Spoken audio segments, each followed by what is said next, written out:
உத்தரவுக்கு இணங்க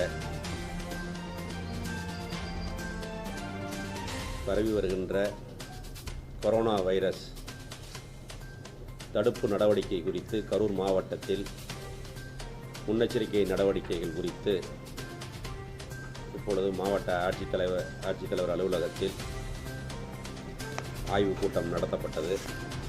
இப்பொழுது 144 தடை உத்தரவு நாடு முழுவதும் இருக்கிறது.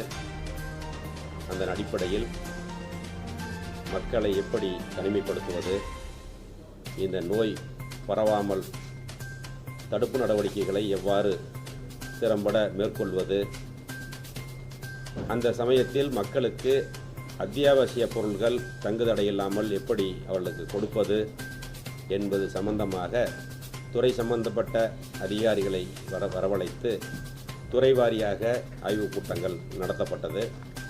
இந்த ஆய்வுக் கூட்டத்தில் மாவட்ட ஆட்சித்தலைவர், மாவட்ட காவல்துறை கண்காணிப்பாளர், மாவட்ட வருவாய் அலுவலர், ஊரக வளர்ச்சி திட்ட இயக்குனர், நகராட்சி ஆணையர்கள்,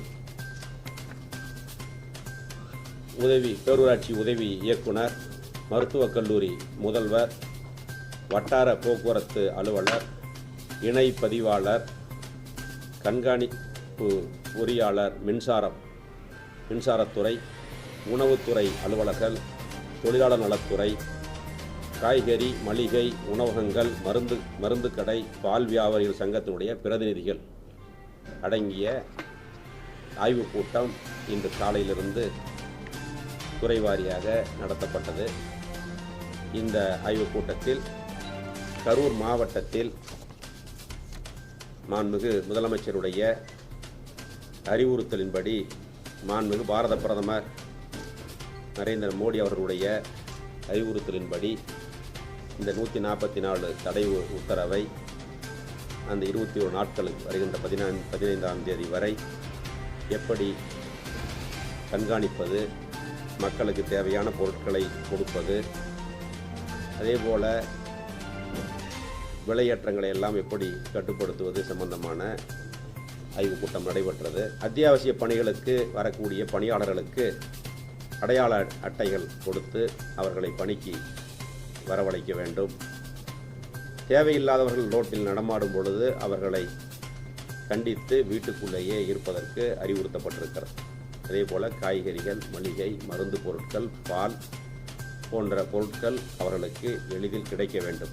அதற்குள்ள நடவடிக்கையும் அந்த வியாபாரிகள் சங்கத்தை வரவழைத்து அவர்களுக்கு தேவையான அறிவுரைகள் வழங்கப்பட்டிருக்கிறது.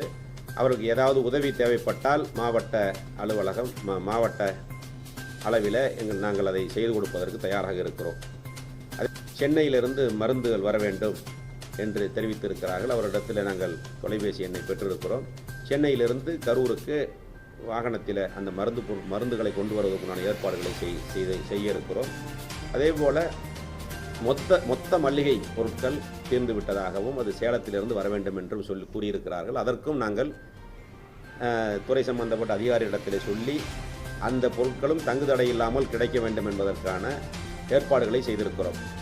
அதற்கு அடுத்தபடியாக முக்கியமாக மருத்துவத்துறை, நம்முடைய மருத்துவக் கல்லூரி மருத்துவமனையில் அனுமதிக்கப்பட்டிருக்கக்கூடிய 15 நபர்கள் அனுமதிக்கப்பட்டிருக்கிறார்கள். அவர்கள் தொடர்ந்து கண்காணிப்பில் இருக்கிறார்கள். அவர்களுக்கு இரத்த மாதிரிகள் எடுக்கப்பட்டு ஆய்வுக்கு அனுப்பப்பட்டிருக்கிறது. இன்னும் முடிவுகள் வரவில்லை. அதே போல் வீட்டு கண்காணிப்பில் 381 பேர் வீட்டு கண்காணிப்பில் இருக்கிறார்கள். அதில் வெளிமாநிலத்திலிருந்து வந்தவர்கள் 294 பேர் வெளிமாநிலத்திலிருந்து கரூர் மாவட்டத்திற்குள் வந்தவர்கள். வெளிநாட்டிலிருந்து வந்தவர்கள் 87 பேர் வெளிநாட்டிலிருந்து வந்திருக்கிறார். அவர்களையும் தொடர்ந்து கண்காணித்து மாண்புமிகு முதலமைச்சர் அவர்கள் அறிவுறுத்தலின்படி அவர்களுடைய வீட்டு கதவில் அந்த ஒரு எச்சரிக்கை ஒட்டப்பட்டிருக்கிறது. காவல்துறை அதிகாரிகளும், மருத்துவத்துறை அதிகாரிகளும், வருவாய்த்துறை அதிகாரிகளும் தொடர்ந்து கண்காணிப்பில் இருக்கிறார்கள். அது மட்டும் இல்லாமல் உள்ளாட்சித்துறை மூலமாக நகராட்சி நிர்வாகம், பேரூராட்சிகள் மற்றும் ஊரக வளர்ச்சித்துறை மூலமாக மக்கள் கூடுகின்ற இடங்களில் அந்த மருந்து தெளிக்கின்ற, கிருமிநாசினியை தெளிக்கின்ற பணிகளும் நடைபெற்றிருக்கிறது. தேவையான பொருட்கள் கையிருப்பில் உள்ளதா என்பதெல்லாம் ஆய்வு செய்யப்பட்டது. இப்பொழுது அந்த வகையில் கரூர் மாவட்ட எல்லைகள் அனைத்தும் முழுமையாக மூடப்பட்டிருக்கிறது. எத்தனை இடம் சார்? 18 இடங்கள் அந்த 18 இடங்களும் சீல் வைக்கப்பட்டிருக்கிறது. தேவையில்லா நடமாட்டத்தை குறைக்க வேண்டும் என்பதற்காக காவல்துறைக்கு எச்சரிக்கை விடப்பட்டிருக்கிறது. எங்களுடைய வட்டார போக்குவரத்து துறை அலுவலர்கள் தொடர்ந்து ரோந்து பணியில் இருப்பார்கள். தேவையில்லாத வாகனங்கள் வந்தால் பறிமுதல் செய்யப்படும்.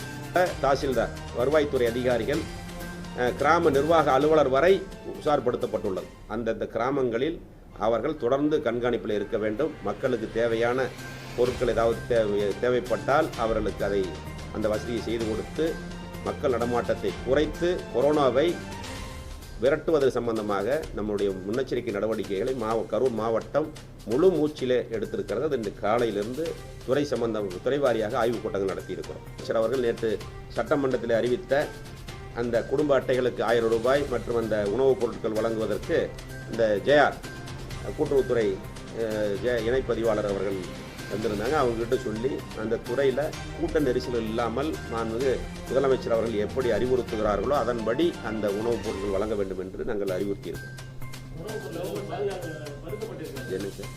அதே போல் கட்டுப்பாட்டு அறை நம்பர் கரூர் 04324 1077. இது டோல் ஃப்ரீ நம்பர். முன்னாடி கரூர் கோடு வந்துடும் 04324 1077. அதுக்கப்புறம் இன்னொன்று 104ங்கிறது ஸ்டேட் லெவல் நம்பர். இது நோட் பண்ணிக்கலாம். 04324 கோடு நம்பர். அதுக்கப்புறம் 256306. இன்னொன்று 255340. இந்த 2 நம்பரும் நம்ம Karur district number, control room number. டோட்டலாக 1000 பெட் இருக்குது மருத்துவக் கல்லூரியில். அதில் 300 பெட்டு தனியாக நம்ம ஐசோலேஷன் வார்டுக்காக அலாட் பண்ணியிருக்கிறோம்.